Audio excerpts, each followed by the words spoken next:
Munaffe yabuuza wano nti kiva ku ki omuntu okulwala ensigo. Obulwadde bw'ensigo buva ku ki? Neyanzege. Kati obulwadde bw'ensigo buno busumbuwa nnyo naddala abantu abawangalira mu bibuga abalina ettaka ettono nti nadisi ne bwe muwadde ensigo talina waalimira oba okitegeera.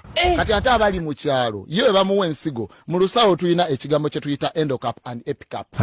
Ebigambo bino tubyawulamu types 2. Endocap and epicap wekijja tufunamu kye tuyita epigiral germination.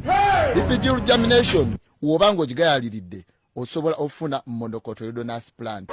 So ebintu by'ensigo bwe bityo webijja naye okubyewala tulina kulima nnyo cereal crops okusobola okwewala obulwadde bw'ensigo. Musawo toli wa bulijjo. Nze byange bwe bityo wembikola. Kakati waliwo wano yatubuuzizza ekibuuzo. Alina obuzibu ne heartburn. Heartburn eva ku ki era ayinza kweyamba atya? Heartburn atulaba era tuwuliriza kyekikeeto mu Luganda. Heartburn era tulina ekigambo mu lusawo kye tuyita blackburn lovers.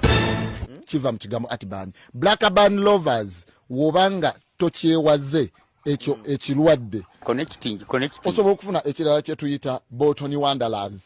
Musawo ddala oli musawo? Ndi musawo. Wasoma biki ebyesawo?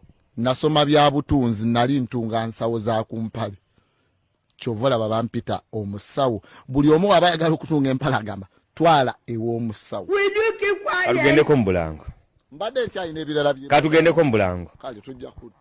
Tetudda.